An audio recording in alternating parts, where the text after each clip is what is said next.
Alright, so we're live. Welcome back to Boys on Gold. We've got, obviously, Alfie. Hello, everybody. And then We're we promised live. a special guest. So, special guest is George Horton himself. Welcome him. How we doing, fellas? Good, of course. So, bro, what the hell was on my screen? Oh, yeah. So, Oh yeah, the live got banned. kind of got to give people a chance to join, but we'll start by speaking about Brentford, which was shocking to say the least. So, we'll start. George, what did you think of Brentford? Well, it's one of them, like, for me, it was like, if we don't win this game, or don't get anything out of it, or at least put in a good performance, it really kind of shows volumes of where we are as a club at the moment. Because you look at Brentford, you think, start of the season, similar situation to us. They've lost key players. We lost key players. We kept our manager. But obviously, now we've lost our manager. We gained a new manager. Sure, we'll talk about him later on. But yeah, I mean, look, they weren't great. But how many games this in a row now where teams have turned up and played utter crap because they know they don't have to turn up against us? And it's getting to the point now where it's almost like teams can literally like, right, sit back, let them play the football, get to about 60 minutes, to change in second gear, we'll score. It's becoming a joke. I mean, the manner of the way those goals went in, there's very few positives. Mateus Mane would be the only real positive, to be honest. He's messing with the team. I mean, I know you boys love Sammy J. Look, I think both of them aren't great, but to me, for putting Sarr back in, I don't get that one at all. It was like a really unnecessary, pointless change putting Sarr back in. I know. Literally. And then I don't think the game was great at all. It's just the same old as like since Rob Edwards coming. Play all up first half, keep it level half time, and then come in second half. No substitutions are made like in the right time, and we just end up conceding. And then he decides to make subs, and it's just like it's a bit too late, Rob. I mean, he's got obviously at the minute there's a lot of defensive players missing, which obviously there's nothing you can do about that. But I don't know, man. It's just consistently playing Strand Larson. Don't understand that. You know, Hoover, really. Like, I know I've said all the time this season, you might as well pick the team out of the hat. Whatever you get, it's going to be shite. But I don't know. It's always the same cycle. It won't be for this week. We've got Liverpool. We know the score's going to be there, but it's always the same cycle. The week build up isn't too bad. You know, you think, this could be the week. I think after that West Ham game, if we don't win that, then I generally don't think there'll be a win all season. Well, Alfie said it's something like, I mean, if we lose to West Ham, we've lost to every single team in the Prem by then. So yeah, if we lose to Liverpool and West Ham, the two games coming up, and we haven't beat them. Yeah, haven't defeated a single team this year, which is a pretty bit embarrassing. But yeah, I mean, it's just like it's an interesting stat of every single Rob Edwards game we've had so far. It's been 0-0 at half time, or we've been drawing at half time. So it's like, for me, it's clearly the subs in the second half are just way too late or way too poor. But it's my only critique with him is his team selection and his subs are absolutely awful. Do you think it could be to do with fitness? That's what Alfie was thinking. It's like our players are not Premier League quality, so it's like they're getting too tired. But it's down to the subs again. By the time the players are getting too tired and like the performance is getting worse, you got to change them. Because I always say this. I think Villa's the main example of this. We played well basically the whole game, and it's just like it shows the quality of like a proper Premier League side compared to us. Like Villa, they're just better players. They've got better quality, and they're just they can last longer than us. And like especially how bad our players do get tired easily. So we should have brought on subs a lot earlier. I feel like we probably could have got some out of the game like Villa. But the problem, every problem goes back to recruitment, in my opinion. Because why is the team not good enough? Recruitment, why are we in a position where you got a right back to Cho or Hoover? They're both you can't play either of them. So you're looking around options. It's like we'll play one week, one the other. Doherty can do a job at centre back. Is he good enough? Probably not, but he's 34. He's probably one of the only ones who cares. Like recruitment is shocking. And now it's got to the point where, like, because it's been so bad over the years and you've had individual managers and players saving us, we've been circling the drain for so long. It's been all the poorness is getting concentrated into this season. And now it's just we are going to be the worst Premier League side in history. And that's something that Wolverhampton Wanderers shouldn't have on their CV. No way. Yeah. Literally. 100%. We can argue at the players, we can argue at the manager, but it all just come down to the hierarchy and just the signings in the summer and all just a game plan of every. Because realistically, the past 3 seasons have been building up to this. Because all we've done is sell our best players. It's like, and then you bring in poorer players. It was eventually going to happen. And this is like something I thought about the other day, but it's mad that Lopetegui did warn us of this literally 3 years ago, pretty much. Like when he left, it was like that was our warning, and we didn't take it. I famously once said that when we got rid of Lopetegui, that was the downfall. That was when the downfall would begin. And obviously at the time, that was when Gary O'Neill was doing well, and everyone was like, "Oh, you're an idiot. You're an absolute prat." But I'm not going to say I told you so, but I told you so. Because at the end of the day, Lopetegui had a clear plan. He was a manager who could bring in players. He wanted to sign Alex Scott. He wanted to sign Gyökeres plus 2 others. I think one was Santi Bueno. So I'm not saying all these signs would have paid off because at West Ham, they wouldn't have paid off. But you look back at when we last made big signings, Mateus Cunha, Pablo Sarabia, Mario Lemina, João Gomez, Dawson. All those signings came in under Lopetegui. Now, he's a manager had insane levels of pull. So the only way Wolves are going to sign players of any quality now, because let's be honest, players don't want to live in Wolverhampton. We're not an attractive club to play for. If players do enjoy it there and start to play well, like for example, Pedro Neto, he got booted out. Jeff Shee said, "You going?" He cried. Matt Hobbs said, "You going?" Jeff Shee and Matt Hobbs said to him, "You going?" He cried. He didn't want to leave, and we pushed him out. So Lopetegui was the only chance, or a Lopetegui type manager was the only chance of bringing in these big players. You bring in someone like Gary O'Neill, let's be honest, the PE teacher, you're not going to be able to get those types of players in. Vitor Pereira, you look at the signings he brought in. Agbadou, great last season, but his form this season showing he ain't that good. Benetti, I mean, that's a joke. It's a joke of a signing. The bloke can't play football. It worked for the first 6 months, but no, that's... So you look at Pereira's signings, not the type of player. Who the hell is Rob Edwards going to bring in? Yeah, literally. So like you always see them like Arsenal fans or something. They'll go like who the hell is Chachua or something. Like we don't have recognisable names, and I mean even we don't know who we're signing at this point. It's like we used to bring in these like Lopetegui did bring in some of our biggest players because he built all these great players. Like even he brought in Gomez and everything. Like that was probably our best transfer window in years, and since then we just sign whoever they can bloody find. We signed a bloke called Wolf just because we're Wolves. We sign anyone. But yeah, I got a question. So George, obviously Wolf at left back. What do you think of him? Because I've seen so many people slating him, and I think he's great. So what do you think? I think it's always going to be hard coming into a team that's so like low on confidence, and obviously there's not much around him. He's definitely improved under Rob Edwards. I didn't really see much of a player around him when Pereira was there. I do prefer Hugo Bueno, but as I said, like it's hard to look at anyone in this current team and really give him any credit from this season, apart from maybe Mane, but there's literally no pressure on him. I think he's okay. It's not necessarily his fault we're in this mess. I wouldn't really argue it's any of the players' faults. You can blame managers, you can blame players all you want. You know who it is. But I think he's okay. And the fact you see Villa and Brighton wanting him as well shows he's not too bad.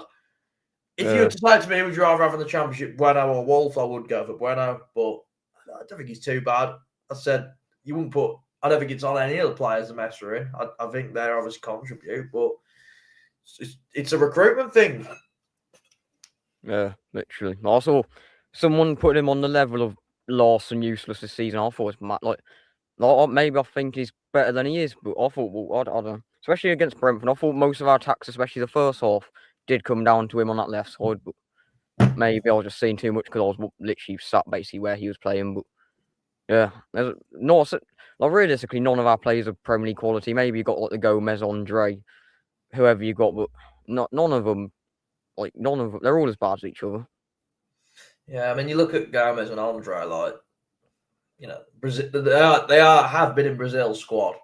But at the end of the day, if your best players are defensive midfielders, Yeah, you know, little terriers who make tackles and that, it's not good enough. I'm sorry, you got to be able to have a player who can, you know, pick that pass.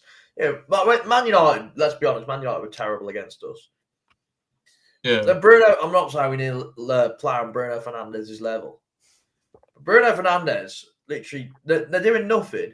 He literally sees the defence wide open, picks a pass, makes a mark, runs it. I mean, it's just so sloppy. But again, you see them play half decent against Arsenal and Villa. Doc, I mean, we should probably talk about that Doherty interview as well. But Doc said in his interview, he said it's easier to perform well away from home. Now, that's obviously not blaming the Wolves fans because at the end of the day, it's toxic. It has to be toxic because the owners need to hear the noise. But if these players can't perform under pressure, they shouldn't be playing for Wolves. I always remember last season when we drew 2-2 with Crystal Palace and everyone was moaning about Sarabia starting.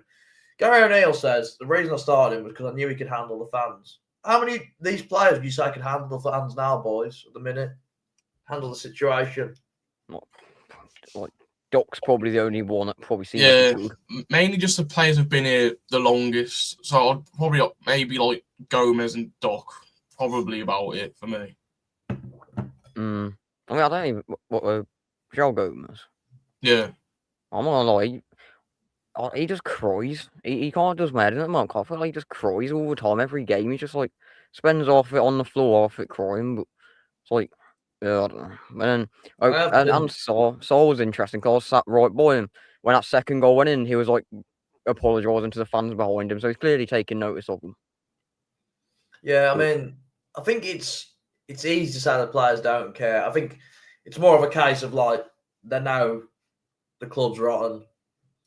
They know that we're probably going down.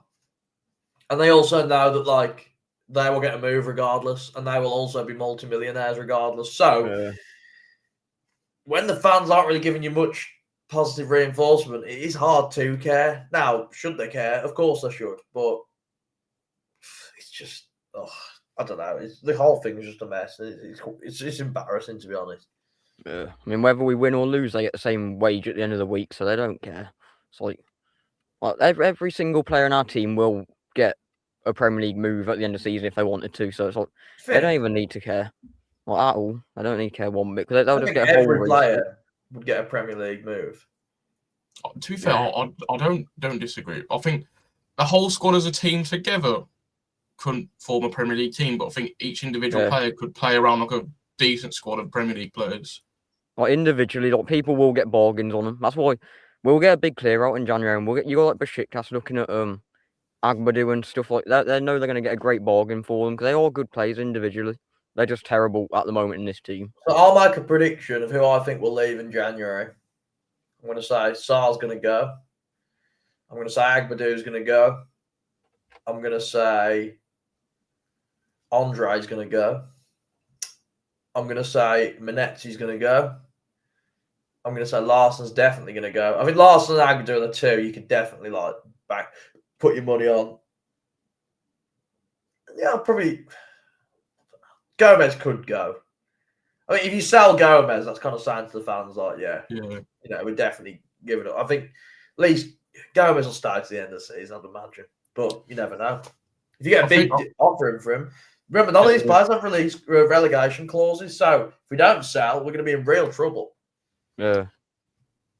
I think Andre's quite a macho. I do think he'll stay here till summer. I don't know. Look, they want their Brazil World Cup team spot, don't they? So it's like that's the only problem with this season. There's a lot of tip players that are going to want to get in the World Cup, and they're not going to get in it with us at the moment. So it'll be interesting to see who prioritises that over us. I think I think Larson will then players. If we do sell him in January, we will really end up regretting selling him. I don't know why. He'll just start bagging goals because he was linked with West Ham the other day. Yeah. If he does end up going West Ham, he will play a lot better under West Ham than he is for us this year. It'll be like, I mean, obviously he hasn't done anything for us, but our fans are just. It'll be like the Vitinha situation. He starts picking up again and performing good, and he needs service. He's not going to get any at Wolves, so you might as well just get rid of him. Yeah. That's the only problem though. If we did have Sarabia still, or we had a player like Sarabia, he would be banging in goals. So it's like, it depends who you're signing in January, because he will. I do think we'll end up regretting it. It just depends who we bring in. But I mean, apparently we value him at 40 million. So if we can get 40 mil for him, then I'll drive him to West Ham. 40 million for a player who scored 1 goal this season. He's still getting. I missed the penalty less than a week ago.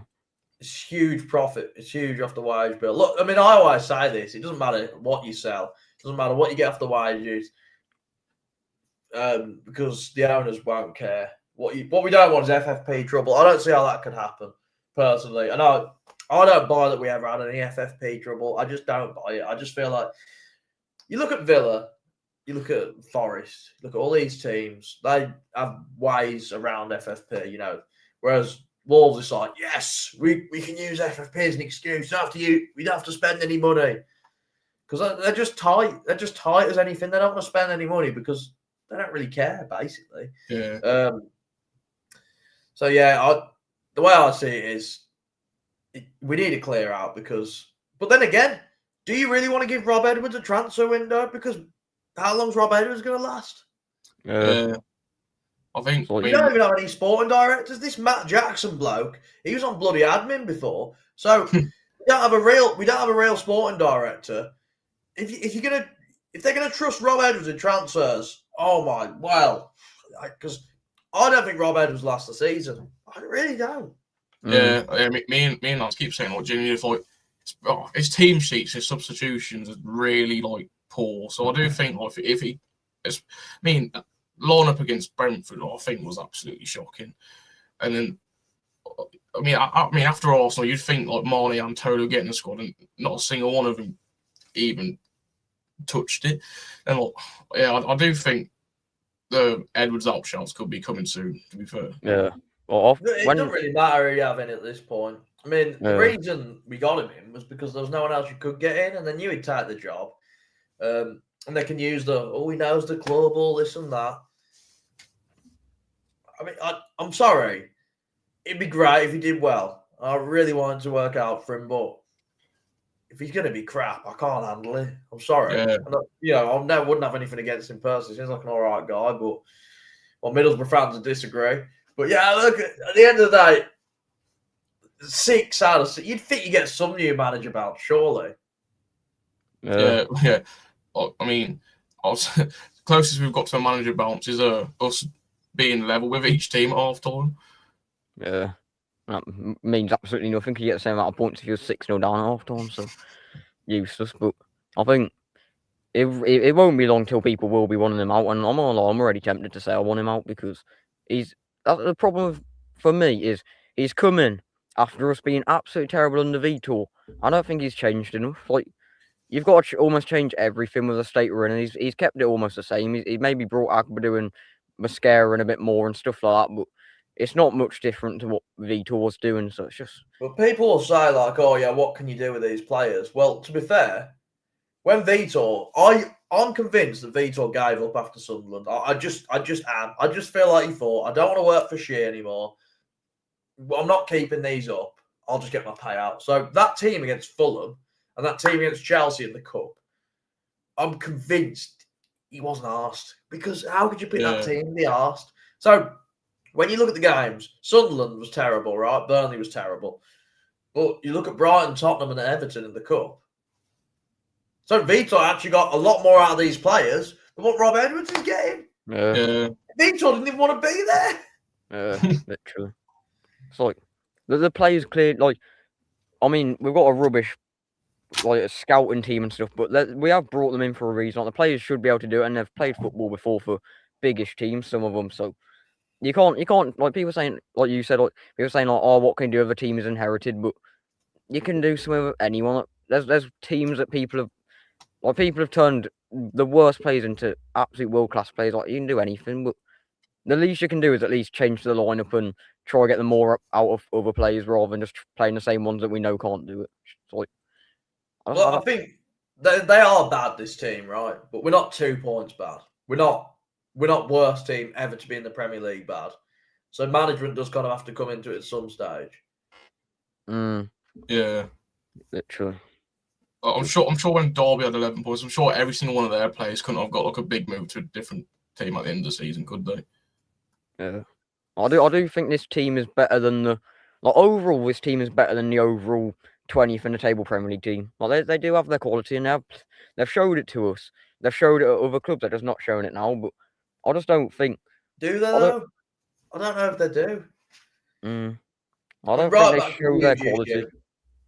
I don't think the centre backs are any good. Totti's shown he's okay. Agbadou, yes, he can be good, but he makes too many mistakes. Mascara, I generally think he's awful. Yeah, I don't think his attitude, it's shocking. I really don't rate him. Krejci started well, but Krejci's been horrible recently. Yeah. That game against Brentford, he was awful. See, the first goal, we literally just bounced over his head. He was just ball watching the whole time. Didn't even bother trying to get defending it. Yeah, Krejci hasn't been great recently. I'm glad that George agrees that Mascara shout, because bro, I'm his biggest hater or something. God, I really think he's awful. And what he does on the pitch, he'll think just pulling a player's shirt or something's funny. He doesn't. I don't know what it is, but he'll do stupid stuff and just act like it's a joke and mess about. But he's useless, man. I've never thought he's good. Yeah, I don't know. I thought it was all right. Sorry, Alfie, you carry on. No, I was just going to say I thought it was all right before, but he has fallen off a bit recently. You know what it is with Mascara? I think he's decent. He's quick. His passing's okay, and he is a one-on-one. He's a decent defender, but you can't be having that attitude in the Premier League. He's a nutter. Get you sent off and that. Yeah. Nutter, mate. As I said, no. For me, he's not. I don't know how he's in the squad, to be honest. Generally, I mean, Santi Bueno, I don't think he's great. I don't think he's physical enough, but he's a safe pair of hands on Mascara. I don't know. Honestly, the team, it's just so depressing to talk about. Yeah. This is what, I don't know. I feel like my TikToks have been very much not talk about the football, more focus on the actual background room issues, because it's just it's almost I love football, right? But because Wolves have been so bad this season, I almost feel like this season has been like a non-existent season. I'm already waiting for next season. It's horrible, man. Yeah. At the end of every game, I just want them to end it. Yeah. Literally, just, everyone thinks just call the season off now and just, give us a championship already. Yeah. Literally, I don't know. I mean, I personally think we will do all right in the championship because, as you said, those players are decent. I'd hope with the parachute payments and stuff like that, we'd be able to bring some decent players in.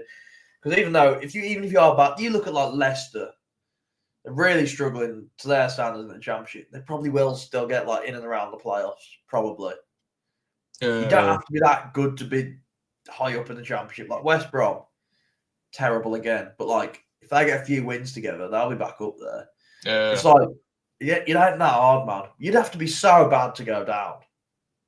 The championship is really close throughout the whole season, isn't it? Except from maybe first place, I suppose. I'm sure Coventry are quite way off second place. So I don't think it's that hard to get playoffs, like you said. Who do you think would stay? What? It's hard to say. In the club, it's hard, I think Doc definitely stays. He's out of contract though. Yeah. For a championship, I bet they'd give him an extra season. Probably Doc and Sam Johnson, and maybe Mascara, and then I don't know, just the not outstanding players. Rodrigo. I'd keep Rodrigo, but whether he stays, I don't know. See, I don't actually. I like him, and I think he's got a lot of I like him as a bloke. I think he's got a lot of potential, but I don't think he's done that much yet. He's got a couple of good, nice goals last season, but I think he's done that much. I mean, it's not his fault he's playing in an awful team. It's players like him, Hugo Bueno, they're the players you want to keep, like the youngsters. Mane is one you definitely want to keep. Yeah. Yeah. It'll be interesting to see what does actually happen in that summer, like before the championship, because it'll be so different. Because like, I mean, me and Lance haven't really experienced a championship season properly yet.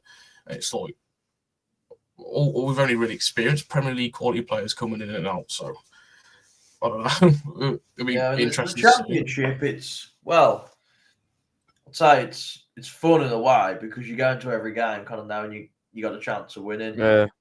Whereas the Prem, it's like there's certain games where it's like, you know, Man City away, Man City, Liverpool, Arsenal, you know, Chelsea. You can pretty much just write them off these days. But at least in the championship, it's, you know, it's not going down, like, in a sense, isn't the end of the world. What the problem is a lot of people are going to lose their jobs. You know, the way Fosun are, it's very unlikely they're going to pump any more money to get us back in. And we could just end up rotting like Blackburn. But in terms of actual like football and entertainment on show, it is different, of course. You're not seeing the World Cup players, but you know, away games especially are brilliant. Some great ground, so it's not like the end of the world, but it's sad for the club because, you know, 10 years of ownership and we're just exactly in the same place where we were. Same and like place, realistically, I mean, they could say, "Oh well, we've been in Europe, finished 7th. Yeah, we haven't won anything." And like ultimately, football's about winning trophies, or at least trying to compete for trophies. It's like the end of what we've become. So it's sad, but that's football. I'm gonna touch on, because you said about Fosun that you don't think Fosun going to put money back into the club in the championship. I think the only way Fosun will sell a club is if we're in the Premier League. So next season, I do think they will put some sort of money into us just to try and get us straight back up, and then they'll sell.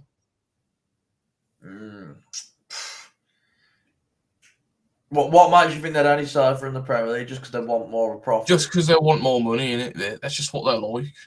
Well, our club value will already be more than what it was when they brought it. So, arguably, they brought us, what, 50 million? They sell us for 150. Yeah, they still made a profit. I'd imagine you got to think as well, if they sell Andre, Joe Gomez, Larson, who else would be worth any money? You make some money elsewhere. That's also money they can bring in. Plus, they made 8 million profit on the transfer window. You got your Premier League money coming in as well. I mean, I'd like to think they would sell the Championship because that could mean they might never sell us. And this is what I did want to touch on. Protests. I mean, like, what do you think needs to be done next? Because, look, I generally think there has to be boycotts. I think there has to be. Yeah, it's like what we're doing. Like what we're doing at the moment, I don't think it's actually going to do anything. Like it just seems pointless. Because realistically, yeah, but it's not though, is it? Because Jeff Shee's already gone. Yes, he hasn't actually gone, but like it's causing dominoes to fall. Like Jeff Shee wouldn't have gone based off that protest, but because of that interview and the car crash, everything like that, Fosun have looked at that interview and said, right, he needs to go. So it's like dominoes are falling, and like I don't know. I don't like for example, the South Bank when they did the 15 minutes waiting. Why is the South Bank half full? That doesn't make any sense. That's what I'm saying. It's like at the end of the day, you're paying for the tickets and it's still going back into their back pockets at the end of the day. It's like they couldn't care less if they're attending or not. Well, okay, Shrewsbury, perfect example. Literally no one goes, and I won't be going. Like, I'm not. If people want to go to a Shrewsbury game, do it. I'm not really asked. It's a meaningless game. I know you boys are going for content or whatever. In my opinion, right, these players don't care. We're not going to win the FA Cup. It's a meaningless game. So people say, oh, well, I want to support the players. They don't care about you. Yeah. They don't care. And when we have supported them, they've not shown it back. Like, at the end of the day, they play better away from them than they do at home. So, yeah, at the end of the day, if you want to go and support the players, that is absolutely fine. If you want to go, that's absolutely fine. I've got no problem. You can't moan when we're down in the Championship. I know it's different for you boys, because I know you want to create content. But, like, you know, the fans are saying, oh, whatever I do, I must support the club, all this. Just think about, are you actually supporting the club? Or are you actually supporting a dictatorship? Think about it. Like, what are you going for the greater good of the club, or are you just, you know, because let's be honest, if every fan had that attitude, oh, whatever happens, I'll be there, they could put the season tickets for $3,000. Yeah. You know what I mean? So, at the end of the day, the way I see it is, if the old gold pack say do a protest, do it. Because at the end of the day, old gold pack, they have links to the club, even they've decided they have enough. They're the ones who put the Jota Tifo up. That if you don't want to go to any unorganised protests like the ones that the Billy Wright stand, that is completely understandable if you don't want to get involved in that. I will be there at all of them. However, when the old gold pack say do something, do it. The only exceptions I will accept is young family, fair enough. But then again, waiting 15 minutes outside the ground, it ain't that hard. Number two, if you're old, you don't have any social media. But there needs to be a way of portraying that message. So look, yeah, you're right. You're completely correct. I understand what Alfie says. We've already paid for the season tickets. But don't buy any more. I don't know. It's hard. Look, it's hard for us as the fans to do anything. But let's think, if we can do as much as we can, then things might change. Does that make sense? Yeah. It's just a tough one because, like, it'd be near impossible to get literally everyone to do something. Like you said, like, you've picked out these small groups, and it's like there's a lot more of them minorities than you think. It's like, like say for the United game, if it was literally every single person who didn't turn up, it probably would have been a lot stronger message than just quite a lot more few scattered seats about than it looks like we just have a terrible fan base when it's like just a couple scattered seats about. It's like, so more. What I was thinking at that United game, because like on social media, you see someone like say like, oh, these people on Facebook saying they're not going to the protest, like, oh, like, look at these idiots, they're not supporting the club, and well they're like they're supporting Folkestone, but They're prats. But then I don't care. They're prats. But then you go into the ground and everyone's still there, so it is more of a minority of people that are supporting these protests and not supporting them. Yet on social media, people are too scared to actually say they're not supporting them. Because I mean, I just don't think they're doing nothing. It just, to me, holding up a piece of paper ain't doing nothing. And as of now, they're probably not. But who would have thought that 4,000 people would have turned up outside the Billy Wright stand? Everyone was saying to me, "Oh no, I want to turn up. Oh, what's the point?" Everyone was saying that to me. 4,000 people, quite a lot, really, isn't it? And it wasn't just like it was all types of people as well, all different demographics, old people, women, children, like people my age, people your age. It's people, like, for example, everyone's got a different breaking point, right? Some people would have lost it after Everton. That was when I began to lose it. And I know the breaking points because I've broken every single one, but I just got sucked back in. Everton would have been a breaking point. Burnley would have been a huge breaking point. Absolutely massive. Leeds, again, and that was before they learned the game, but that's when people really started to worry. I think people knew we were probably going to go down or be in trouble. That Leeds game was where it really changed, right? Forest, for me, was the game where I was like, right, you've got your new manager in. He's had a few games. You've got a home game. And then Forest, who, let's be honest, were crap, didn't turn up. And I was fuming after that game. I think that was when people really started to think, right, we're not just bad. We are the worst Premier League team ever. Yeah. Isn't there? There's a lot of people. I always say this, it's a point I like to make. There's not a lot going on in Wolverhampton. There's not many opportunities. It's not the best city to go out on a night out, is it? It's the heart and soul. The football club is the heart and soul of the city. So, if that's miserable, then the city's going to be miserable, in my opinion. So, people will fight. And I know you say, oh, pointless. You watch. It will. If it keeps going. But people need to listen. I'm not saying you need to listen to me. I think it kind of depends what they're doing. Of course, yeah. No, So, I mean, you listen to me in most regards, you're probably going to make bad life decisions. But in this instance, listen to me and side walls. I promise you, it will work. I mean, the piece of paper things they were doing against Brentford the other night, that is near, like, really pointless. Like, the protest outside the ground is more fair, but the piece of paper... It's a message rather than the fact that they're holding up paper. But realistically, they're literally just... There's a couple thousand people holding up a piece of paper. It's what was there like anything outside the Billy Wright before Brentford? No, nothing. Literally just the paper, that was it. It just, to me, it just means nothing. The thinking is, though, right, Man United, it's massive.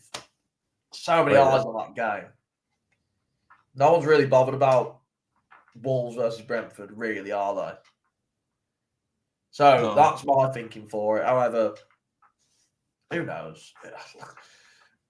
What the old gold pack has done is very good. Obviously, these fan groups have got to be fairly professional about it. That's what they've decided to do. In my opinion, the most effective piece of protesting was outside the Billy Wright against Man United. Yeah. Now, that's the one that's unofficial, right? So maybe, I don't know, maybe it does have to be like anonymous Twitter accounts and people just kind of hope people turn up. I don't know. I'll keep turning up to them. Yeah. If you don't want to, that's your choice, but I'll be there. It's just like a funny one, the protest, because like nobody knows if it will actually work. It's just like we got to try. Yeah, least we can do is just try. But yeah, it's just I don't know. It's a funny one, the protests. I mean, clearly it's worked with Jeff Shea anyway. He's gone. Got his got someone else in. Another Shea. So how do you think about Nathan Shea then? The way I see it with Nathan Shea is there isn't really much to say, is there? I can 99.9% tell you you're going to be rubbish, right? But it's hard to know because I know for a fact that Jeff Shea was making all the decisions at the club. So a lot of the decisions probably did stem from Jeff Shea. However, like money coming into the club, that probably won't change. Season ticket prices, which for me is the biggest issue. Like, I've always said this, right? You can probably justify a season like this if the season ticket's about £400 or £500. Like, I'm not saying it's justifiable, of course it's not. No one should have to suffer through this, but you know, to go 900, I paid £935. I always make a massive point about it, yeah. But that's ridiculous. But that's not going to change. And the fact that they think, oh, that's acceptable, it speaks volumes. Like, for example, if Nathan Shea wanted to come in and really make a difference, he could do it. There's lots of things he could do. Free away travel to Man United and Liverpool. Shrewsbury completely free of charge. There's many things they could do. I don't really care. And let's be completely real, Jeff Shea is still involved. He's the owner of Fosun Sports Group still. So, is Jeff Shea still making decisions? I don't know. If they'd sat Jeff Shea and brought in, I don't know, a Dan Ashworth, someone like that. Not him, obviously, but like someone of that level. Proper sporting director, I'd be like, you know what, fair enough, they're trying to do something. I'm not going to say too much more because I don't want to offend the country of China, but the way they operate is very, well, I'll just say they don't trust English people, I'll say that. It's like, I do think this new guy, I don't know how long he's going to be in because he's only interim or something, but I do think he will try and turn it around to make the club a bit happier and kind of do a bit more. But it's just, again, though, like the supporters will never fully like Fosun again. or no matter what they do, everybody will still hate Fosun in some sort of way. Yeah. So, like, realistically, that's why everyone wants them out, and it's just the best option for the club. Well, I mean, you could argue it's not even anything that Fosun did that got us good. Yeah, you could argue to put the money in, but without George Mendes, without Nuno, like, for example, they were spending money when they first come in, and they were trying to do it all themselves, buying rubbish players. And, like, where did we finish? Was it one place higher than the season before in the Championship? I mean, obviously, you boys were a bit young back then. Like 16. But, as I said, the way I see it is, like, without George Mendes, without Nuno, like, they said Nuno got lucky. Mate, you got lucky to get Nuno. Yeah. He's an absolute idiot, man. I am glad he's gone, because I think it's, you know, as I said, it's a step in the right direction. I think Fosun will think, that we're going to be happy now, because I think that's what they were kind of calling for. Which, to be fair, at the start of the protest, if someone had said Jeff Shee won't be here in a month, I think people would be like, okay, fair enough. And I think also with that happening, I think that might encourage more people to protest. In my opinion, I think on Nathan, I think at least our fans are the kind of people that will just say, like, they'll shoot him down straight away. The least you can do is give him a chance, but it will be the exact same. But with Jeff Shee being gone, it's got to be some, like, they wouldn't get rid of him if it's going to be the exact same, would they? Like, it's got to be somewhat different. Just, I don't know.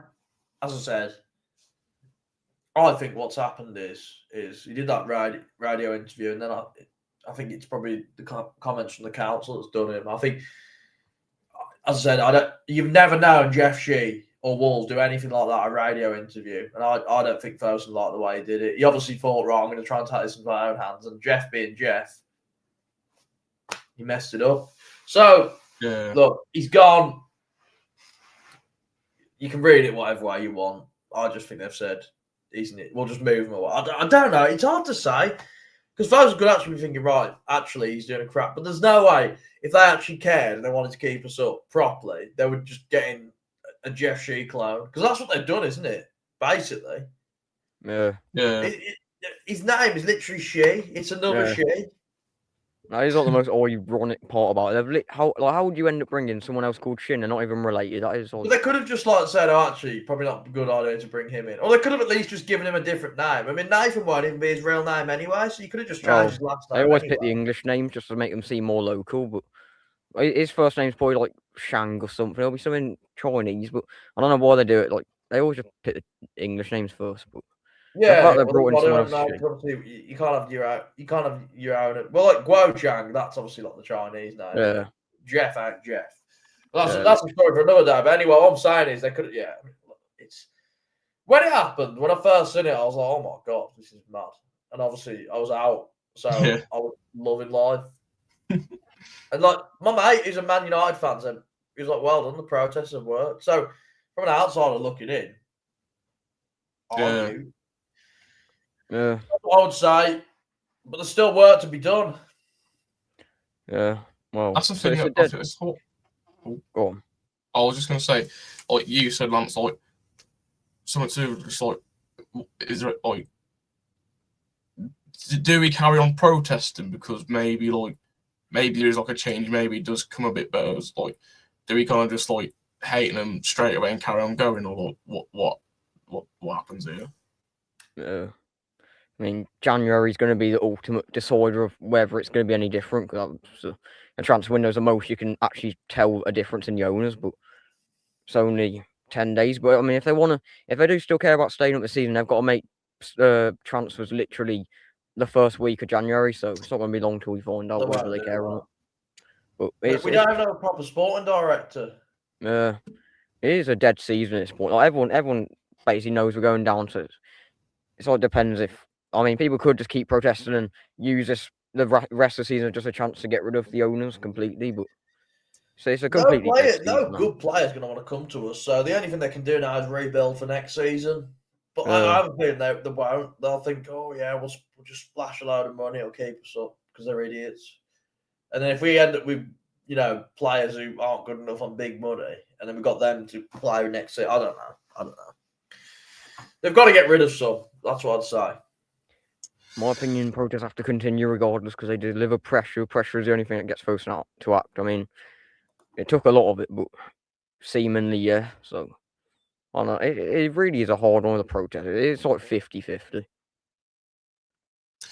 Yeah, it's like, I don't know. George is clearly more like up for it than anyone else. But I don't know. Like, where he comes from, you can see and say fair enough. But then I don't know. I don't. It's a lot of different ways you can look at it, which is like kind of like one.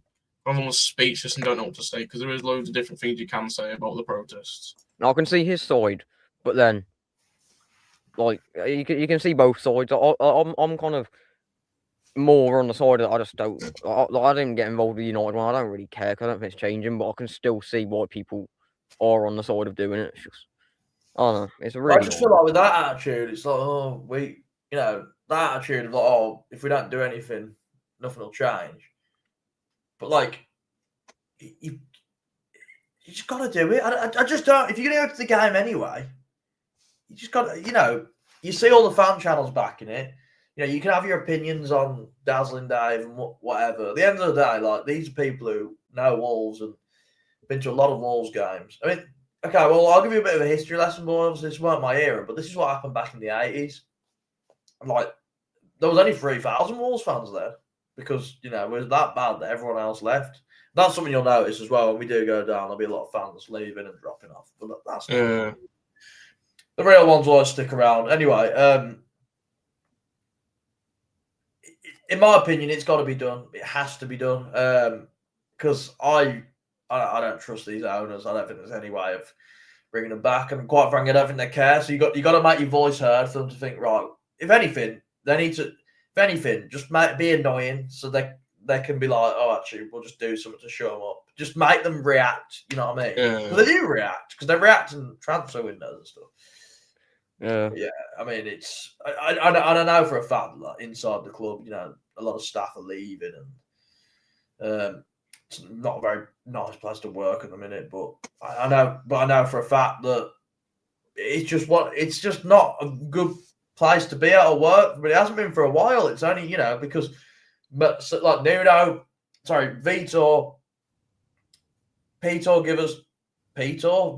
gave us that run, kept us up, great. Gary O'Neill kept us up, great. But that was just, papering over the cracks. Basically relying on managers doing well for a little bit to keep us up. We could have gone down years ago. Yeah. Look, as I said, if you don't want to protest, that's absolutely fine. But, you've got. I just think you got to. I generally just think you got to. I got a perspective for you. So I don't pay. Well, obviously I don't pay for my season ticket. My dad pays for it. So he's at, like, say, when was United? Tuesday night, Wednesday night, Monday. whatever it was. Yeah. Monday night, and then my dad's at work all day. Comes home from work, basically leaves it out straight away just to comes home, pick me up, go to the match. He's had to pay work for that money to pay for that ticket, pay for them season ticket, pay for everything. Does he really want to stand outside 15 minutes in the freezing cold just to protest, even though he could just be getting the worth of his money of his seat that he's worked all day for? Like, I do understand that perspective, and that's that's fair enough. At the end of the day, like, and a lot of people have that reasoning, and I'm this is nothing against your dad, but what I would say to that is, like, we're going down anyway. The players don't care, so what's supporting them going to make any difference? And it's 15 minutes. It's not like you're still getting to watch a game of football. And I do understand where you're coming from. If you paid, you might as well get your money's worth. But they're the reason the prices are so high in the first place. So it swings and roundabouts. Obviously, I'm going to be more in line with my opinion. I obviously understand where he's coming from, but I just feel like, sometimes you got to fight for the greater cause, in my opinion. That's what I'd say to that. I see the point that, like we could say we're getting the use out of our money, and realistically, we're going in that ground and we're absolutely depressed for 90 minutes because it's awful. But, like, it is a long-term better cause to actually, if we do this and get folks out, we'll have a lot better time inside the stadium watching the matches in a couple of years, hopefully. But it's just, I don't know. I think if it was my money And just me going by myself, I probably would go to the protest. And I probably would just because, I don't know, first it's content, second it's not. I'm not losing anything. But my dad's not on social media, so it's kind of like whatever he wants to do, I'll do what he does. But yeah, and that's the thing as well. I feel like when you're not on social media as well, like, you're always going to have more of a kind of, you're not really going to see what's going on. Obviously, you'll see it when you're at the games, but it's not really like, I don't know, like, it's toxic for like 10 minutes and everyone just leaves because no one can be arsed, which is fair.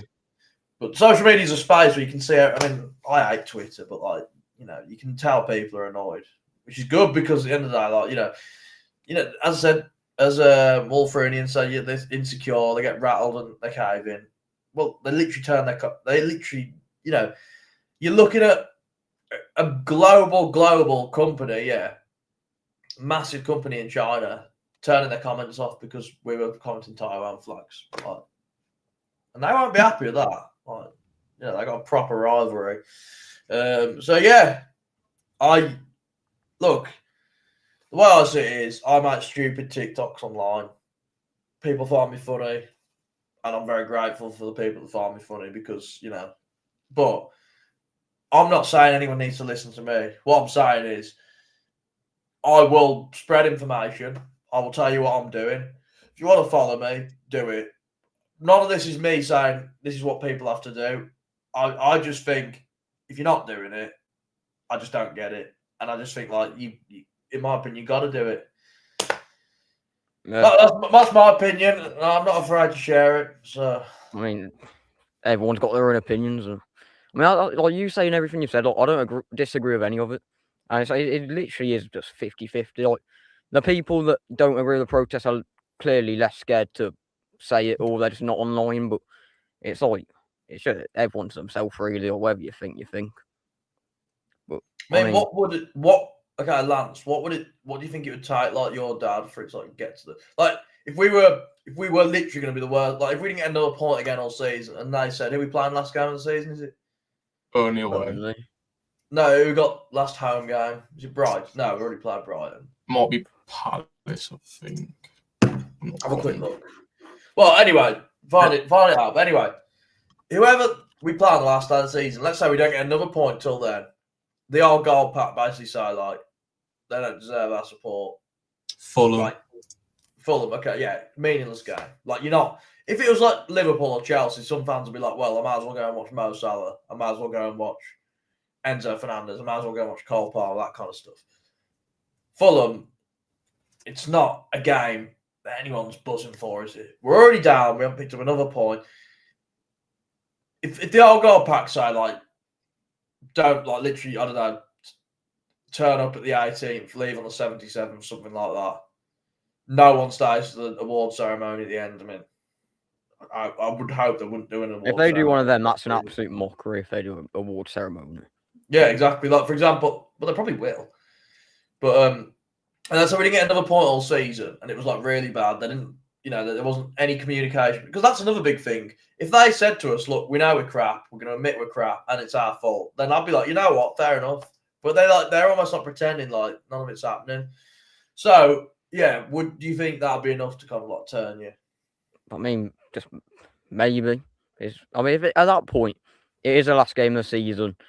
After that, you ain't got to go to a match for another 3 months or 2 months. So it probably would, because at that point, if there's literally, like, I think January is going to be the thing that maybe tops me over the edge a bit more. Because if they don't spend in January, or if they, like, sell everyone and basically just, I don't know. I mean, people are down for preparing for the championship, but you still got to bring in some better players than we've got at the moment. So, depending on what they do in January. I personally don't see how it can be a good January, in my opinion. But that's just my opinion. But yeah, I just feel like the way I see it is, right, we're getting mugged off week in, week out, paying those prices to watch. It's not even football what we're watching. We're not even attempting to play. I just think they're mugging us off. So don't be a mug. They think we're stupid as well. All that stuff Jeff Shee's on the radio. He thinks we're brain dead, mate. Yeah. He did say some stupid stuff on there. I mean, what did he say? Something to do with, like, Wolves are never, like, a Premier League club or something. Yeah. Why would you even say stuff like that? I mean, football and stuff, I wouldn't listen too much to him because he obviously doesn't know. But like, Yeah. it was just stuck. It was like, oh yeah, I can assure you, thousand clear about walls because when I walk into the office in Shanghai, everyone says hello to me. Yeah. Oh yes, cheers, Jeff. Like, just rubbing in that you're known in China. Yeah. And he said even more stupid stuff, saying like, "I'm not an expert, but I think we sold to me players." I mean, you run a football club, you should be an expert, realistically. Look at what Wolverine just said. Yeah, literally, that's what I'm saying. I mean, Like- they've literally, apart from the first season we came up and when Lopetegui came in, they've never really like, okay, and the championship, like they've never really like properly backed us. I mean, you got to think Nuno got us into Europe and they signed Catrone, Vallejo on loan, Neto and Jordao. I remember, so Neto was the only one who came off out of them.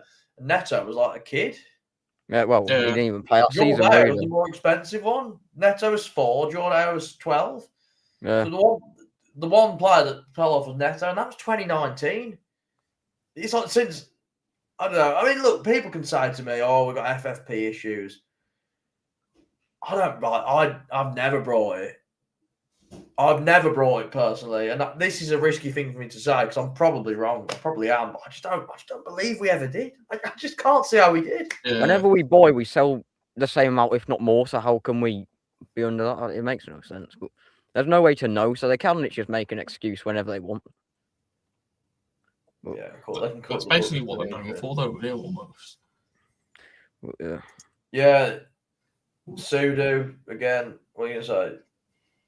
Both and Jeff are quite lucky it's taking this long for us to protest, in my opinion. We've watched them ruin this club for the past few years. And we have been sitting back and just watching the downfall of our club for years. It's just a little. That's the thing. Like, we've been on this slow downfall for 3 years now, or Yeah, I mean, 5 years.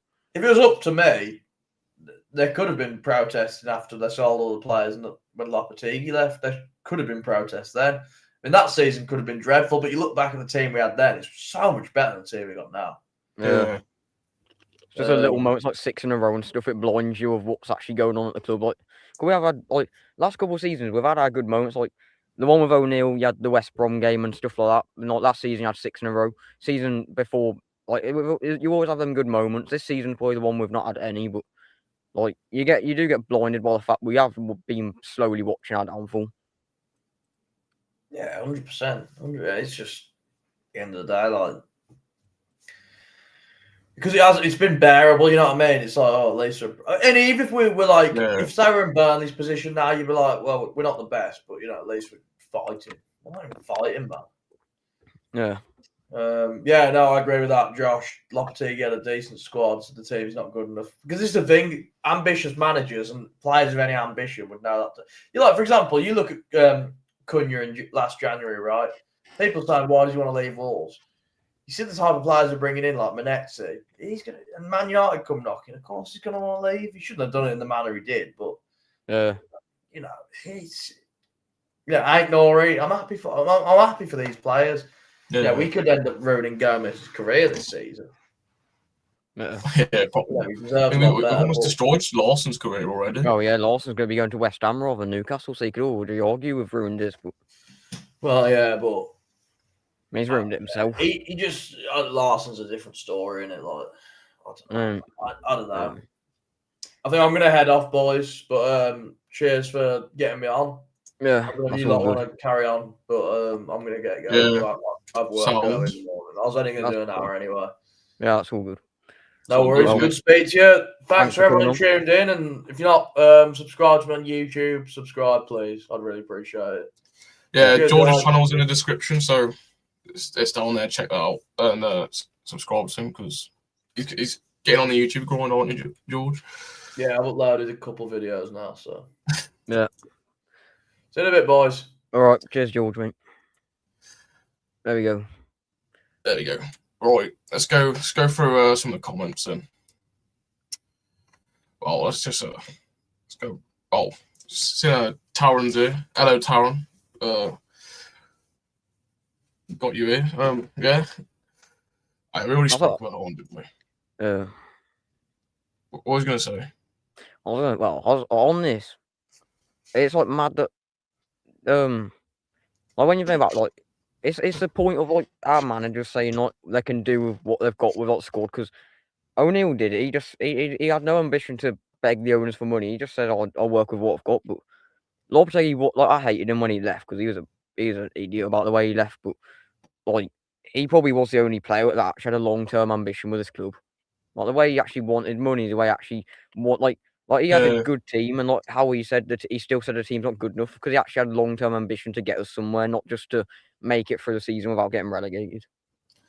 Some people say, like, I know it's hard because some people say, "Oh, he thought he was bigger than the club, so why should we have someone like that here?" That's not people think that think the same as Cunha, and it's like. Realistically, I think everyone's he's like the main man who has like raised concerns and kind of spoke out about how bad the owners actually are, and like nobody else. Like you said, O'Neill is just a yes man. He just does whatever is given to him. Like he won't ask for more. He won't ask for less. You just do what he's been told to do, and it's like every manager since Lopetegui not really spoke out or asked for anything. I mean, George said it, and he said, oh, I forgot it now, but yeah, he had a good point. Or was it? Oh yeah, we're just bringing in managers to kind of hope we can get like some good moments to get through the season. It's like we brought in, like I said, like we brought in Vitor, we got our 6 in a row, we stayed up, and he's already gone. It's like we're literally taking it season by season, just bringing in whoever we can, hoping they'll keep us up. And like we don't have like we have these managers come in and say, O'Neill said it, Vitor said it, they got a long-term plan, but they don't. Like they're just trying to get to the end of the season. Like no one has a long-term plan. Like Nuno had a plan to get to Europe, and he did it. He got us promoted. He got us Europe. He took it step by step. But like we have no, our managers are just they know they're getting sacked after a year because we're just awful. So yeah, literally. I don't know the fact we're already linked with a striker from League One, or just the ALS top of footballs at this point. I mean, I think to be fair, at this point, I would be just grateful we're linked with anyone. Yeah, I mean, I'd be grateful if someone even wanted to come to us in January, even if they're from like Thailand. Yeah. Well, I mean, they did say they want Premier League experience or Premier League players, which would be great because that is what we need. But why would a Premier League player come to us unless it's like someone at Brentford who's not getting game time? Like, who's coming to us when they're in the same league and they're higher up anyway? It's like it doesn't make no sense. Yeah. It's going to be an awful January, really. I mean, George literally said it's like I can't see. Like he said, he can't see where we can even ever have a good January this year. And it's just like it's true. Like, where can you actually see us pulling off anything good? Yeah. Like the signing's going to be crap. George said it multiple times. Like Rob Edwards isn't a manager who's got a good pull. That's like who's the best player who's going to bring in? Maybe Hayden Hackney if he even kind of even. I think they're even going to let us have him. Yeah, that's the thing. Like even if we get some sort of close to even getting him, that's probably the biggest player we will be able to even pull into the team, and that says a lot. Yeah, literally. Yeah. Can't see us winning a game all season. I mean, again, George was talking about this earlier. I mean, it could literally go down to last game of the season. We've not even picked up a single point. And it's looking more likely as it goes on. You think you're bound to at least get another win, but get a win at all or another point, but it ain't impossible. It's probably better chance of us not getting a point for us this season than getting one. Realistically, if we was to lose to West Ham and Liverpool, and then if we was to keep on how we was going, like how we did the first half of the season, we'd finish on 4 points with another point to Tottenham and Brighton, and that's bad. Not a single win all season, and draw to Tottenham twice and Brighton twice. Yeah, literally. So that's yeah.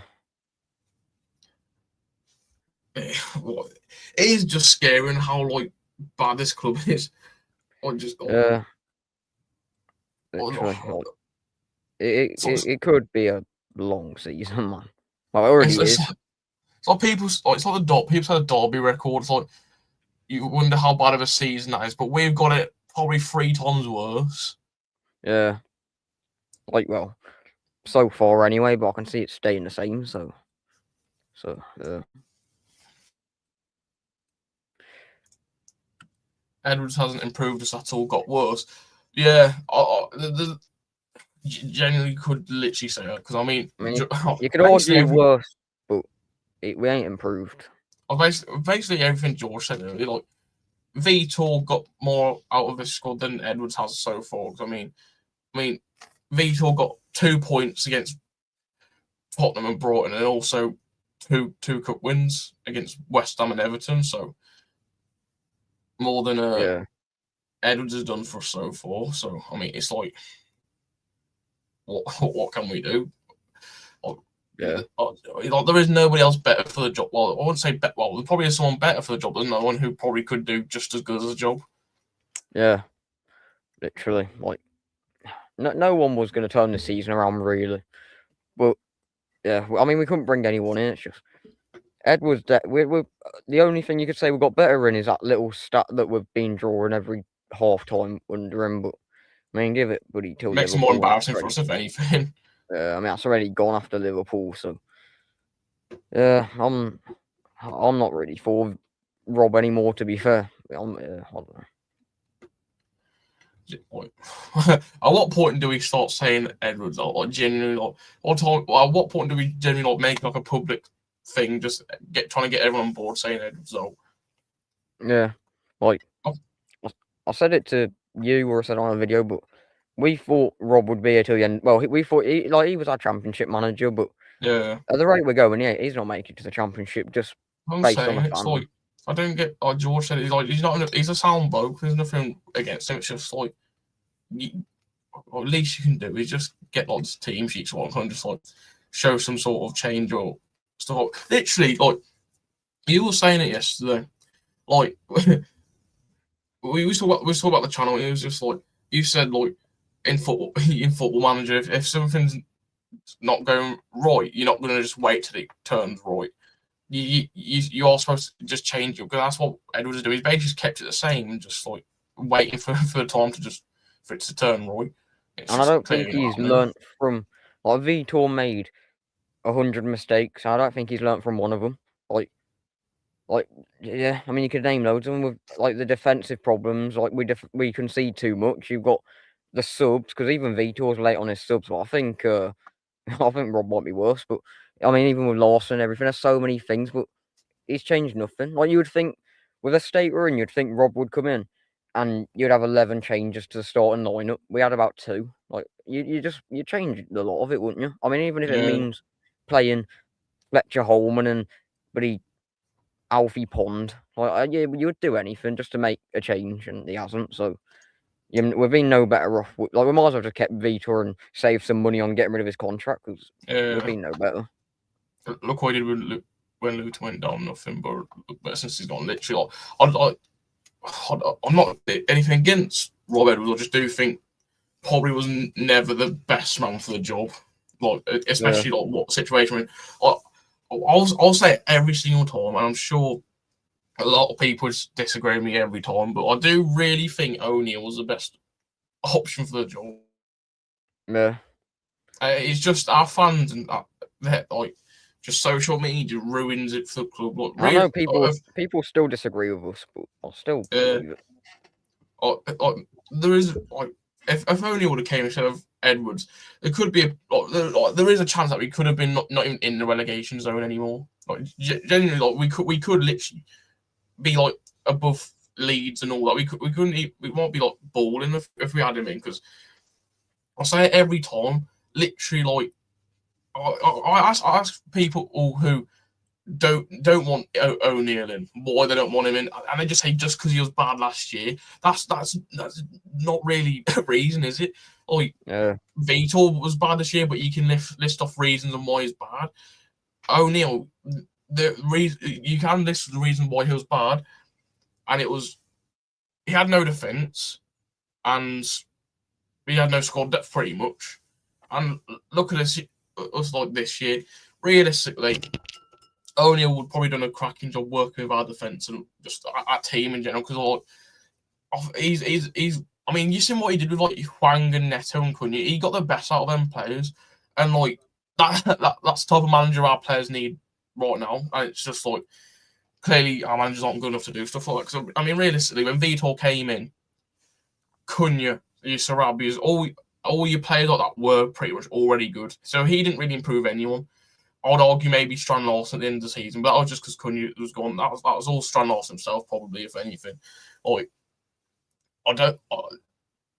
O'Neill probably would have just done the best for this team at the moment, in my opinion. Yeah.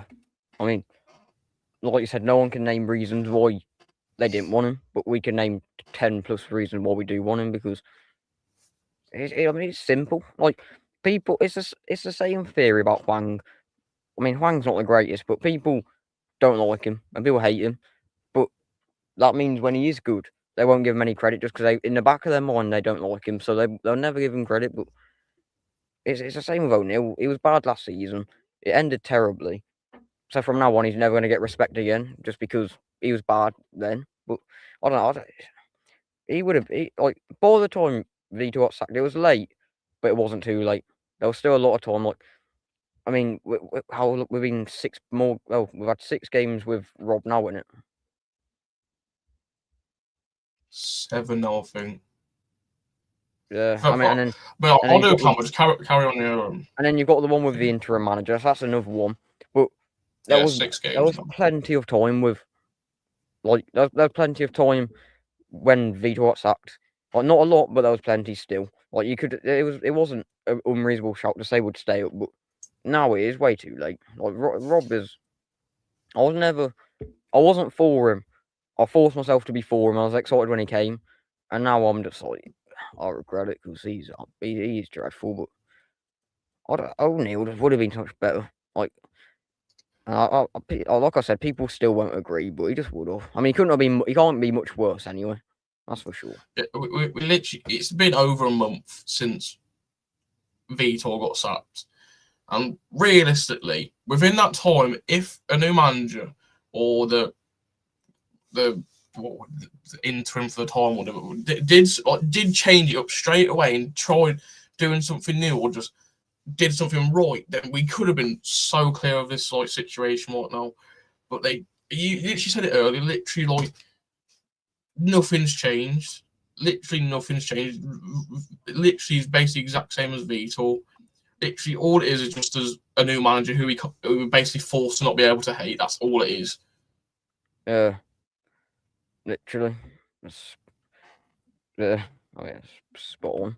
It's just, I just wish he changed something. I'm like, I really don't. I'll give him another 6. I'll probably give him less than 5 games until people, like, the majority will be Roberts out because it's not good enough. I really like I mean, it's obvious because we're later into the season and it's been going on for longer, but I come home from matches like a lot more annoyed than I did at the start of the season, and like I feel like even like I mean, especially with the fans, bringing in a new manager, it's not changed anything. Like toxicity wise, can't say that, but yeah, like I mean, I don't know how. I'm guessing the changing room's different. I'm guessing the training's different, but it's like, yeah, I don't know.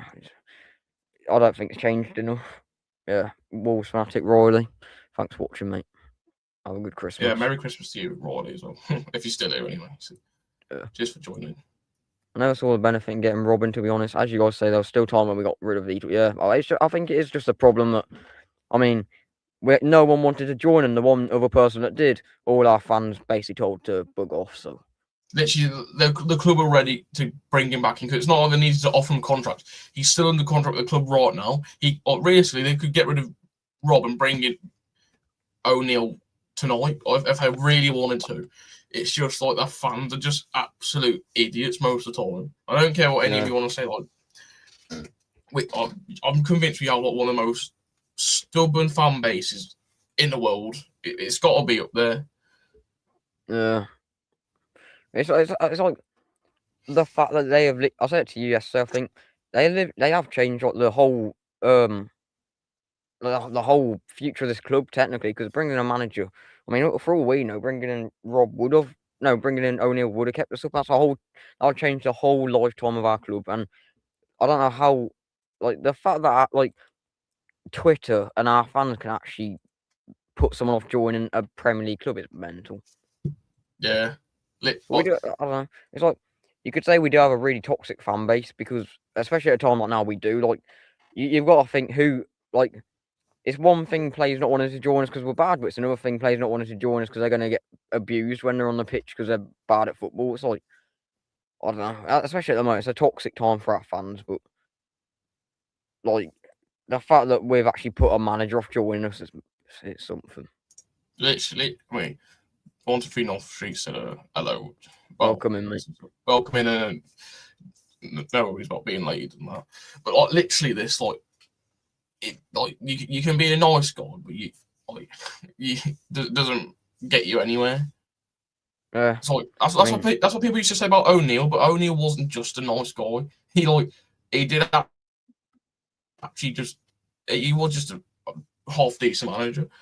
he had his football manager quality, but from Rob so far, I've seen nothing from him. And you can argue what we've said the whole life about the players aren't good enough, but I think any quality manager, especially a manager like him, that he clearly was confident in himself that he could get the job done. Like I feel like any good manager should be able to at least get something from every player. Yeah. A player should be able to get quality out of me playing for Wolves. Like you've got to find your little qualities, even if that means like me playing for Wolves and all I do is just receive the ball and pass it straight away. You got to find some quality for everyone. Yeah, it's like it's like not even Edward who's implemented Mane into the squad. It was Vito. But he's only played him last year and got him introduced into the Premier League. And Edward's done nothing. Genuinely has done absolutely nothing. If anything, he's just got made anything worse almost. Oh, realistically, we are Rob Woods. Bro, Rob Woods, Edwards out, but we just don't really want to say it. Yeah, and I'm still not going to say it. I'm not going to say it completely. Rob Woods out. Bro, I'm not bugging. Bro, why don't you say Rob Woods? I'm tired, man. Edwards, give it a couple games. I will just say it because it is I said on my story. I don't know how many people keep up with it, but I'm not like you, Alfie. You know, I'm the last person to hate on a manager, especially with O'Neill and stuff. But this guy was backing O'Neill after Everton still. Oh yeah, I'll back anyone, but Edwards he just it's just a state of the club. It's just you can't really be happy with anything, but he is just winding me up with doing nothing. But literally, this players don't look up to him. That's really not even a bad show. So because Edwards is so poor and not he's not that good quality of a manager, is he? So it's realistically, if you had Pep in charge, they would be fighting and would look up to him and think yeah, I've got to perform for this guy. But Edwards is just the only reason why he's here is because he lives down the corner and was brought up and played for us 10 years ago. And if he had no history with us, 100% he'd never be here. Yeah, look, even talented, yeah. Another point is he was a defender, and you'd think, in theory, he's a defender. Should he not be able to manage our defenders and make our defense better? Because our defense is no better than it was with Edwards. I mean, with Vitor, maybe we concede less goals, but you'd think he's got no he's not improved our attack. He's not improved our midfield. He's not improved our defense. And he's not improved our goalkeeper. So why is he here? He's got no quality or no specialty to him. Yeah. It's I feel like we missed a comment this one. The only players who have looked good since Edwards coming is Bellegarde and Mane. I mean, Mane's definitely just slowly got more experience and picked up. And I'd argue Agbadou's definitely. I kind of already miss Agbadou being at AFCON because last couple of games he really picked up, but yeah, no one's picked up. And I mean, you could argue Wolf, especially for me glazing him, but I think Wolf's been a lot better. Wolf's definitely the main one. I think mainly because our players been worse and he's just been implemented and played more. Yeah, I mean, you'd possibly say Tolu, but he just didn't play under Vitor, so. Yeah. One person I do really like, I am like frustrated and like Edwards has made him worse. I don't know what he's done, but Craigie, I really do think he's been really poor recently. Yeah. It's not because he was like one of the main players who seemed like he would have actually done something and kept us up. Yeah, literally. We've seen Jeff, the ex-manager, ex-sporting director, made this hell. Yeah, I mean, it is all down to that man. And that's the thing. I don't know if I said it. I was thinking about it. I might have said it, but like I did say it. We moan about the players. We moan about the manager, and we rightly can. But it does all come down to the people who have brought them in. It is just down to the club. I mean, realistically, the sporting director and the manager is the one that brings the players in, but the owners are the ones setting the budget and not allowing us to bring in these big players. So, yeah. If Pele was alive, be a donkey with us. I'm not quite sure. I don't understand the reference. I mean, if you like, the way I take that is that he's saying like, yeah, I'm not gonna lie, I don't know. I mean, what I'm thinking, I mean, realistically, Pele for a non-league club probably would have been crap. I think he's saying like the fact that you can have good players, but in a rubbish team, they're not going to perform. Maybe because like I don't. This is probably not related to anything. I think he means that, but different point. But I think if Pele was like alive and playing in this state of age, I'm sure, but he couldn't score a goal in non-league. I'm not. I think Pele's a work. Well, he's like he would be awful. Like him. I mean, obviously not him at like 80 years old, but him in his prime playing in non-league today, it'd probably be the worst player on the pitch. And he's highest goal score or something just because he scored 400 goals against a bunch of and every time Ronaldo beats it, he just adds a couple of goals on. Yeah. But I mean, that's besides the point anyway. But I mean, on the point that I think he's making is like it's kind of what George was saying. You know, we said most of our players would still get a Premier League move, and George was surprised, but it is true because individually these players they're not that bad. Like they really aren't that bad, especially like the ones like Agbadu and I mean even Lawson. Like Lawson's a prime example because Lawson's a great player, but he's in the wrong team, so he's not scoring and he's got no service. But put him in City's team, and I'm sure he'd score 10 plus goals this season by now. Yeah, I mean that's why like it's like hard because I think we are not the only team. I don't think Lawson could actually perform for this year or this season. I mean, he had that link with Newcastle, and obviously like I mean, look at Wolfsmord. If he was in our team, probably would have been the exact same as Lawson this year, and like Lawson probably would have done the exact same as what Wolfsmord is doing now for Newcastle. But even Newcastle, he would pick up a few goals, and just say Newcastle, West Ham. He's linked with West Ham, and I think even if you went West Ham, I do think you'd pick up quite a few goals, just because I feel like their system's better than ours, and they do have wingers who they play like your Bowens and your. I mean, you even have like your playmakers like your Paquetas and that who just kind of ping the ball and just give him a bit more service, and just like just what Lawson needs. Yeah, I think. Yeah, literally just that. We just need more wingers, I think. But that's not my only. I absolutely was fuming with Lawson. I really don't like him at the moment, but I know for a fact, like us just being so fed up with the club at the moment, we will just say sell him for free, but we will regret it 100%. Yeah. Lawson's a good striker. He's not getting the service to show up, but how lazy of the ball diminishes how good a striker he can be. Yeah, it's like a good point. Yeah,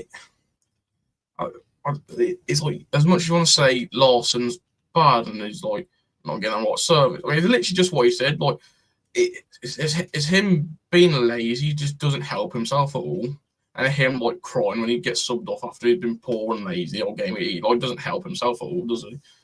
Yeah, literally. He just literally, he's just lazy.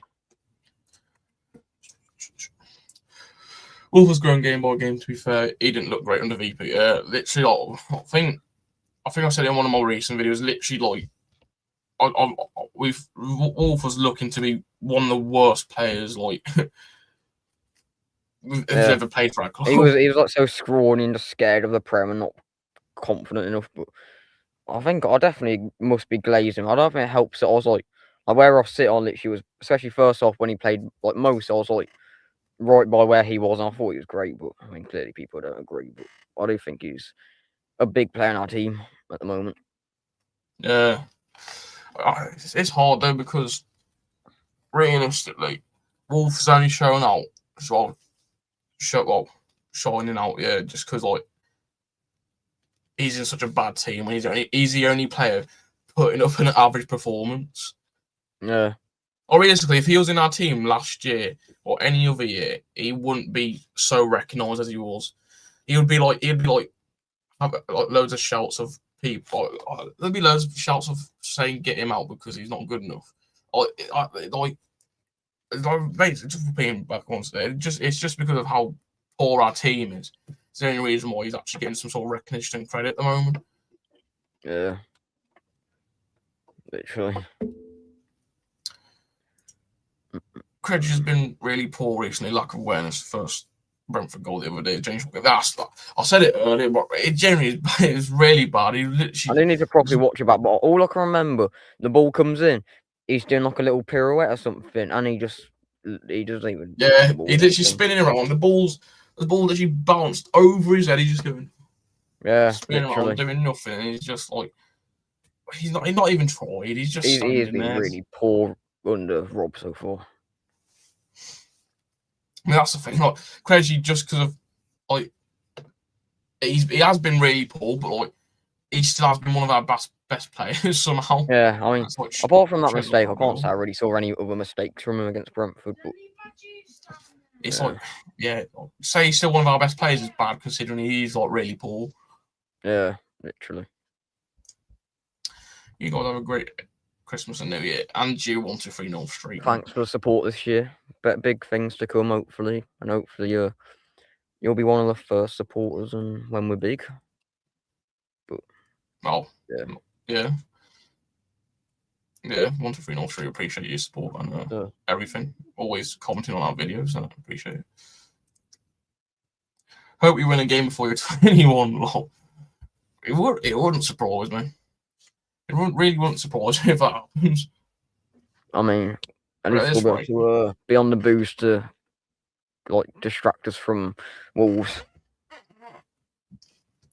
We would have been on 3 years. Might be dead or homeless or something with the amount we're going to be drinking. We're watching this club, but you know, maybe improvement when it can get any players in. Oops. What the hell? Oh, I didn't even know I can do that. Maybe improvement when you can get players in. I mean, it just really depends what we do in January for me. But, like, I'm still like, realistically, I should be on the side to prepare for the championship because even if I'm like agreeing that we're going down, but something inside me still just says like, we're still in the Prem. You've got to take your chance. But I mean, I don't think we could physically bring in the players that I would want to bring in anyway. Yeah. So it's kind of like. I mean, realistically, nobody can ever be mathematically relegated in January. So you've still got that chance there. So you might as well try and take it. We say it every time, but you just try and take it. At least you can do. Like, I mean, who knows? Like, all it takes is a 6 in a row, and I mean, 6 in a row would give us. Probably just about get 19. I mean, 6 in a row would still just about get us out the relegation zone, but you never realistically, it's almost impossible, but it's not impossible. So let's just be hopeful. And I say that, and I'm really not hopeful at all, but we can only hope. Doing great always, mate. Thank you. 123 North Street, we appreciate you so much, mate. Yeah. I mean, all you do is focus now, and hopefully you can win before you're 21 in our comments. But this is humour we love to see in our comments, so we appreciate it. We got a big positive. Fulham are beating Forest 1-0, and Raul scored a pen. Big up. Yes. Big up, Raul. We don't have the pull to bring quality players in anymore. Yeah. I mean, the thing is, if we did have I don't know, Nuno got sacked literally just around the time we was looking for a new manager. Like, even if we was to bring Nuno in, I guarantee you probably could have brought like a few players. I think it is mainly down to the opposition we're in at the moment doesn't help at all, but I do think it's Rob Edwards in charge that's like not helping anything at all. Yeah. Look, something interesting about January. You got like these people saying prepare for the championship, and I half agree. But like, are these not the same people that are going to be moaning when we bring in like these really mid players that aren't going to keep us up? Because they'll all be saying like, "Oh, but why are we bringing in players from the Dutch league and stuff, even though they're championship quality players?" Literally. Like, you can't win, but I mean, yeah. They don't care, players and boardroom. Yeah, well, George was saying it. Like, the players don't care. Yeah. Well, you got the very small minority of the players that do actually care about the fans and kind of realise the bad situation we're in and like care, because all the players couldn't care less. We say it all the time, but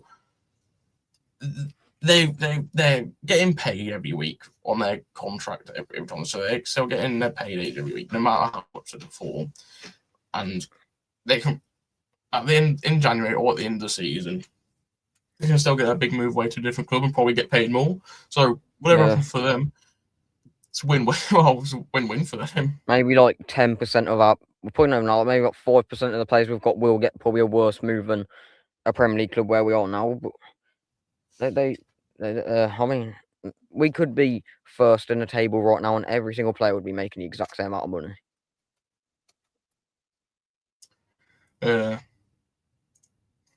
Well, lads, I'm off. I'll see you lot at the shop. Have a good Christmas and New Year.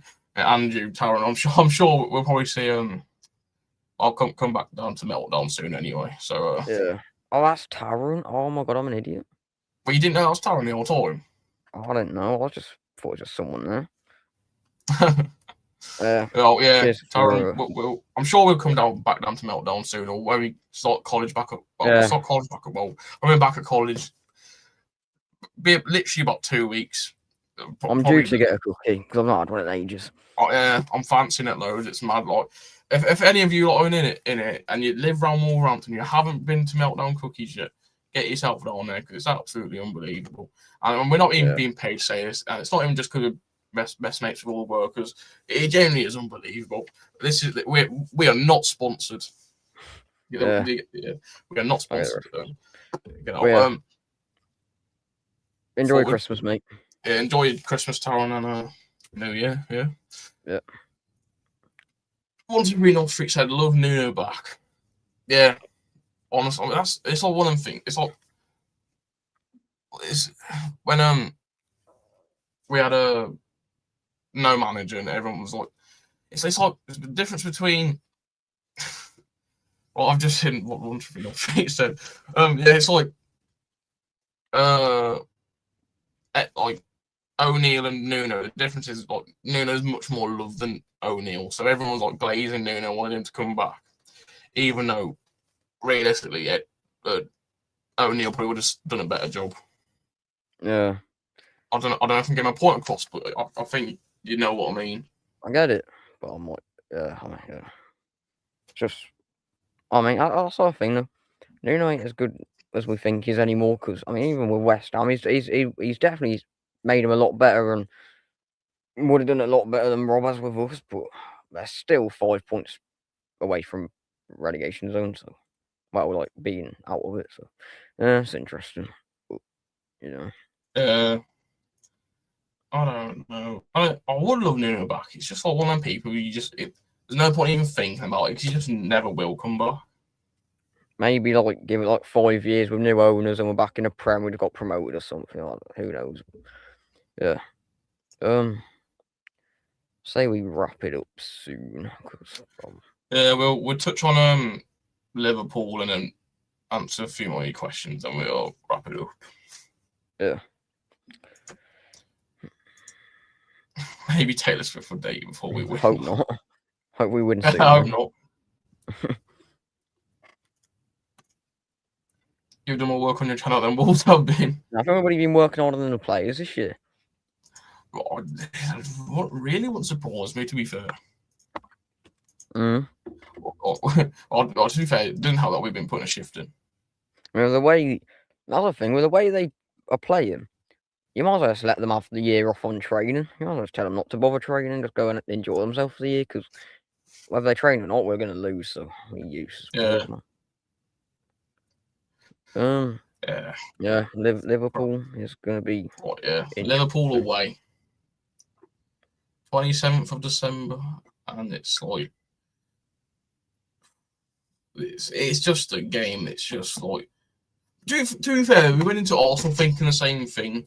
So like you never know. You really never know. Like, there could be a chance there, but I think now we're being optimistic. I mean, thought about the idea, but we're going to get even battered even more. But now we've said that. Stupid idea to record the preview now. It's stupid idea to record the preview now. Probably. Because like, I'll record it soon. But okay, carry on. Well, yeah, yeah. There's not really much new that's come out about Liverpool so far with what players' injuries or whatever's just in case. So you never know. I don't know. It can either be like the Arsenal game or be how we expected the Arsenal game to be. Yeah. Like we say it every time, but you never know. Maybe this is going to be the shock of the season. We beat Liverpool, but realistically, it ain't happening. So. I feel like my brain tells me go for like 5-0 or something, but it probably will just be an annoying 2-0 or something. But yeah, I kind of can't see it being a battering, but then now I say that it will be, so can't win. To be fair, at this rate, I'm kind of more excited for the away games than the home ones because I think we play better away, so there's more chance of us actually getting something out of the game than the ones at home. And I don't have to go and sit in the freezing cold watching. Yeah, literally. For Liverpool, sorry, I'm guessing you mean 4-0. But yeah, wouldn't surprise me. But yeah, it's gonna be I mean, I don't know what to say because no news, nothing. Just do you want to go? Say score predictions then. Score predictions. I mean, I'm sure it'll be different on a preview because I never remember. But I'll just go 2-0. It'll just be an 2 or 3. No, I'll go 3-0. It'll just be it won't be like it won't feel like a battering. We're never going to be in the game though. Like, it's not going to be like Arsenal and we like just about lose and we're like had a good performance. It'll just be all of them. But yeah, I don't know. It's like it could go either way. I mean, that's the Premier League, isn't it? Literally anything. It's a game of football. We're not guaranteed to lose the game before it even starts, but like that's just what it feels like. But you really never know. We could, for all you know, we could win 100-0. The possibility is there, but it's just like I don't know. Yeah, like at the point Wolves are at, it's almost like when trying to cause like an FA Cup upset in every single bloody game. It's like Tranmere Rovers playing against a Prem club every week. Like we are just like it's like when we're not even on the same level. Like it's just like having a Championship club or a League One club in this league. So yeah, we are underdog and everything. People say Southampton were bad, boy. You can at least see them winning some sort of game. You knew they were going to win a game at one point. This with our team, you can't even see it just picking up a point at some point. Never mind win. Yeah, literally. Did you say your score prediction? Oh, I might go 2-1. I think that's being optimistic, but I wouldn't mind a 2-1. I mean, obviously, I still would have lost, but wouldn't mind it. A goal at Liverpool away. I'm at the point where, like, I'm not gonna lie, I don't care if we lose 2-1 or we lose 10-0 because you get the same amount of points. Yeah. It's just like irrelevant at that point, isn't it? Like, you can say, like, well, you're showing a little bit of fight, but then we showed fight against Arsenal and look how we played against Brentford. Because that's another point. We called it. We knew we'd play awful against Brentford. Like, everyone thinks, we just almost beat Arsenal, got a point against Arsenal, we're going to batter Brentford. But it don't work like that. Yeah, like you said, we called it the whole week. We knew full well we weren't going to play like how we did against Arsenal. Yeah, So yeah, literally. So yeah, you are the best Wolves Young fans channel this year. Well done, thank you. 123 North Street. Do you like people like you and like Neil and stuff like people that, like watch most videos and comment and stuff? Do you like means a lot. So thank you. Because one thing I would say about that though, I think we might be the only young Wolves fans on social media. yeah, well, yeah, could be a backhanded, well, maybe not backhanded, but half backhanded compliment. But, you got no one. But yeah, back But to the I'll see what you mean. So I appreciate yeah. the support anyway. Enjoy Exodus Forget Wolves for a day though. Yeah, I mean, you Yeah. too, and yeah, I hope I can forget Wolves every day, but especially with the channel. Yeah. It's not Yeah. great. Time to wrap it up. Yeah, I mean, unless any of you got any final questions, then go ahead. No, I could think of some like something like we could have more talk about the transfer window, but I spoke about it. Like, I mean, next live should hopefully be Liverpool because Yeah. well after because your dad's and I mean the lives do so much better on a match day, so we'll try to get one on the same day as Liverpool. There's probably going to be more to speak about in January because there'll be more rumours. So we will see. Yeah, I mean, we'll have United not far away from the Liverpool game anyway. So yeah, there'll be Liverpool on the 27th and United on the 30th. So there'll be probably 2 more lives before the end of the year. So, which is quite surprising. So, I mean, look out for that. So this Saturday, just after Christmas, see if we can go live after the Liverpool game. Not sure if we'll have any guests on unless they've got unless they've got the time or can be bothered. Then on and then possibly one after United same day or the day after. It's Tuesday, Wednesday, whatever. I'm sure. Well, we'll try doing one on the 30th because I'll like just after the game because I mean the 31st it's New Year's Eve. People will be doing stuff. So I don't know. Yeah. I mean, lives are doing all right. We've earned 2 subs during the live, so I'll say that we've just lost one. Yeah. Well.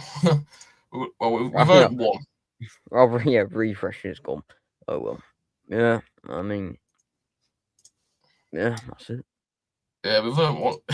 That's annoying. We lost a sub. I was going to say we've earned 2 subs, which is fair enough. But we earned one. I mean, whoever subs, fair enough. But I don't know who went out their way to unsubscribe to us already. So,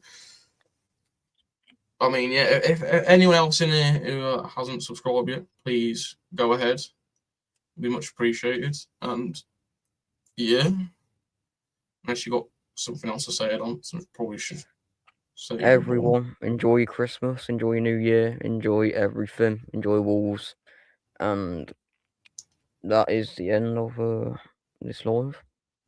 Yeah. If you haven't checked out George already, thanks for him for coming on the live earlier. His channel is in the description, so if you want to go check his channel, drop in a subscriber or whatever. And if you missed any of the George part on, well, I mean, we've not said anything yet because we've only just be about to finish, but I'm thinking maybe we could compile some of the clips of George and like us speaking about maybe like the protests and put it into a video, milk a bit of content. Yeah. But, yeah, so if you missed any of the George part, there might be a video up, or you can watch it on the replay if you're not already. So, yeah, we're yapping. So, thank you for watching, and yeah. Boom. Boom.